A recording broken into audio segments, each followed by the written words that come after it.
ایک مرتبہ حضرت علی رضی اللہ تعالیٰ عنہ سے پوچھا گیا، یا علی وہ کون سے لوگ ہیں جو جنت میں نہیں جا سکتے؟ تو حضرت علی رضی اللہ تعالیٰ عنہ نے فرمایا، 4 قسم کے لوگ ایسے ہیں جو جنت میں نہیں جا سکتے۔ یاد رکھنا یہ 4 ایسے لوگ ہیں جن کے لیے اللہ پاک نے وعدہ کیا ہے کہ جنت تو کیا یہ جنت کی خوشبو سے بھی مرحوم رہیں گے۔ پہلا جو سود کھانے والا ہے۔ سود کھانے والے لوگ قبروں سے اس طرح کھڑے ہوں گے جیسے شیطان کسی کو چھو کر دیوانہ بنا دے، اس لیے کہ یہ کہا کرتے تھے کہ تجارت بھی تو سود کی طرح ہے، حالانکہ اللہ نے تجارت کو حلال کیا اور سود کو حرام۔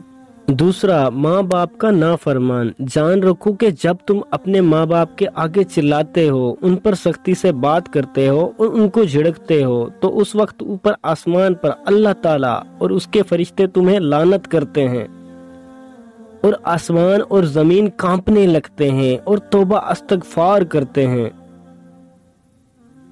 تیسرا، کسی بھی انسان کا دل توڑنے والا۔ کسی انسان کا دل توڑنا ایسے ہے جیسے کسی انسان کا قتل کرنا، کیونکہ قتل کرنے سے انسان مر جاتا ہے مگر دل توڑنے سے انسان روز تھوڑا تھوڑا کر کے مرتا ہے۔ چوتھا، ناحق یتیم کا مال کھانے والا۔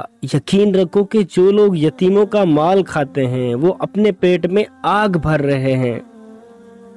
اللہ پاک ہم سب کی مدد کرے اور سیدھے راستے پر چلنے کی توفیق عطا فرمائے۔ بے شک اللہ سب کچھ جاننے والا ہے۔ جزاک اللہ۔